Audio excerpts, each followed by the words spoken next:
Okay, so there might be an end credits thing, but I'm gonna talk. I really like the story. I really like the concept. And I really enjoy the duality, or yeah, the dual gameplay, or the dual narratives of there's the Animus and the historical assassins, and then you jump out into the modern day Desmond assassin, and you can see that's where the real story is. Okay, you'll see throughout the games coming. You'll know what you'll see what I mean. And then in the later games, I think they ruined that, but that's for a different time. Okay, so now that gameplay, all right, I think most of the ideas are really good. I think the locations are. Oh shit, sorry. I think the locations are very nice. I mean, think about it. This was like 2007 or something, like 2009. They have a somewhat unique feel, but also similar because, you know, they're within relatively close distances. The amount of people on screen, you know, stuff like that, it's all really cool running around. I think the gameplay loop, like, okay, collect information, find your viewpoints, collect information, then go do your assassination. I think that's okay. I just think it wasn't executed very well because it was super repetitive. And then I would say the combat was okay, but again, it kind of peaked, right? So you could only get so far as far as the the complexness of the combat and the fluidity. I think it was supposed to be focused more on how fluid it is and how kind of like good feeling you got out of it. Not that you were executing complicated actions.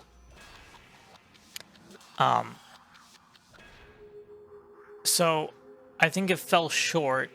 And then in the end game, guess what you had to do? Huge sections of combat. And it was not that fun. Like, where's the fun in that? You don't get any more tools. You have your knife, you have your sword, which gets kind of like damage upgraded over time, and you have your hidden blade, which you can only counter with, and technically you have your fist, sure. But there's no move sets. There's the counter, and then there's the kind of dodge and the step forward attack. Again, that's like three on three. That's like 9 different combinations. Over however many hours, it runs its course fairly quickly. Okay, I'm here. What else will I say? Yeah, so in the end game, it really kind of fell flat because it was all combat. All combat. I think maybe what I would have done is try to focus on like a gauntlet. So instead of just fighting guys groups at a time, like have the player run across the scene, you know, have opportunities for assassinations, stuff like that. Maybe there's like the terrain is being destroyed or something, or you're being shot at and you have to run. You know, just kind of more of a cinematic set pieces rather than solely this combat. And I would have kept in where you kill Robert de Sable and all that stuff. I would have left it at that. So trying not to be super biased, but also trying to understand that this was the first Assassin's Creed, right? I guess maybe in some aspects, the technology behind it probably was revolutionary, but I might be totally mistaken. You know, don't take my word on that. I don't know for sure. Yeah. I will say the collect the flags kind of stuff. There wasn't side content. There wasn't meaningful side content, killing Templars and whatnot. I don't know what they unlock, if anything. Okay, so I'm recording this after the fact because I didn't really finish my thoughts as my critique to the game. I was talking about how the combat was not the strength of the game, and in the end, they make you just fight this onslaught of enemies.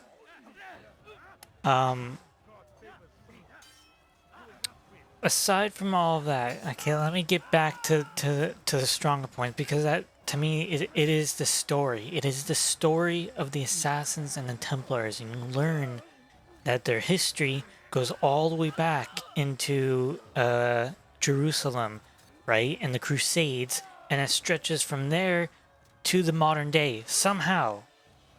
But you know this because Desmond is an assassin, and Vidic and Abstergo are Templars. And then you eventually learn about this piece of Eden and what is the power it beholds. Now, within that overarching story, I never know what to say there. You have the story of Altair, the assassin. So you go out and you start off cocky as hell. You know, you get stripped of your status, and you have to work your way back up. And you're assigned these 9 assassinations. As you go through them, they're not really working for the Crusades. They're not working for Saladin or King Richard. They're working towards some other cause. And then it's revealed to you, it's the Templars' motives.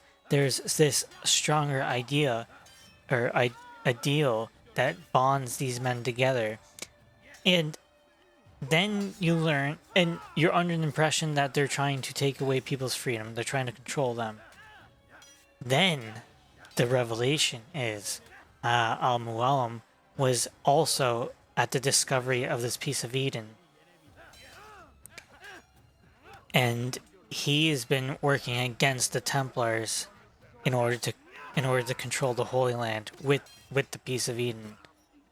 And then, you know, the rest is history, as they say. But that in and of itself, I think, was a really great way. It was a really great way of telling a story. It's actually showing 2 different sides of the same coin. You as a player character, you as Altair, actually learn of the deceitful nature of Al-Mualim, and actually the Templars were working towards something good, one might say, something that you and the Assassins also hold true. Now, what were the Assassins before all this? It's not really known. I would guess that they were a secret group that could eliminate high-profile targets in the Crusades and such, and they were born out of war. And the Templars probably were a secret society that was formed, and then once they all discovered the piece of Eden, it opened their eyes, and they were shown something in the order of miraculous, or a religious experience, as if they saw the face of God, one might say. So again, I think the story is where it's at. The playing playing as Altair through Desmond and learning of the history. Now, this goes back into the gameplay loop. It was not its strongest suit, but I could see what they were trying to do with the gather your viewpoints, right? Then you learn the information, and then you can take down your target. it was all a little too repetitive.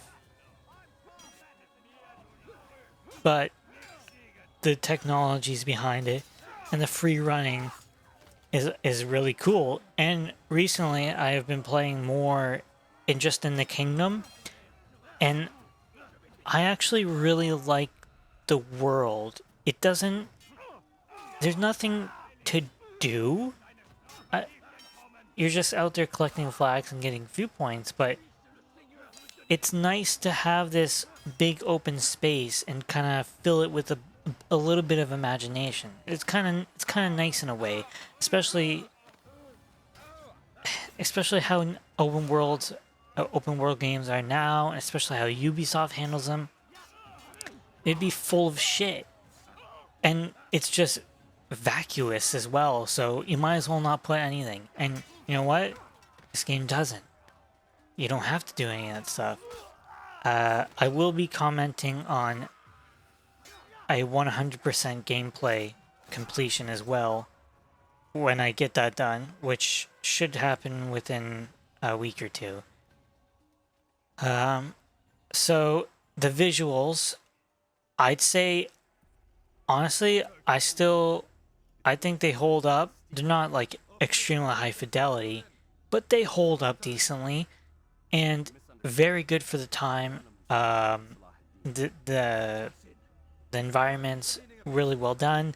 The music, the atmosphere, really well done. Like there's people commenting on you running around. Like I don't know. It is really immersive at that point. Pretty cool. I like to pay my condolences right now for the blend button, a dedicated blend button, which I don't think ever returns, but that is yet to be seen. What else is there? Yeah, like I said, to me, this game is all about the story. If you don't like the story, you're not gonna like the game, because it, to me, that is the strongest part. I think it's really well written. I think it's somewhat thought provoking, if you can call it that. You know what? I'm this is probably too biased of a review, because like I said, the repetition can wear you down. The lack of combat, variety can really wear you down. The fact that the end game kind of falls flat, but I would say it is climactic as far as Altair's story goes. And then it kind of just ends, and you're just left wanting to know what happens. And that's where the second game picks up. Like, it's quite good so far. Yeah, you'll see. I think Assassin's Creed 2 is still my favorite, but this is really, it was a really good playthrough once again. I thank you for watching, and see you in the next one.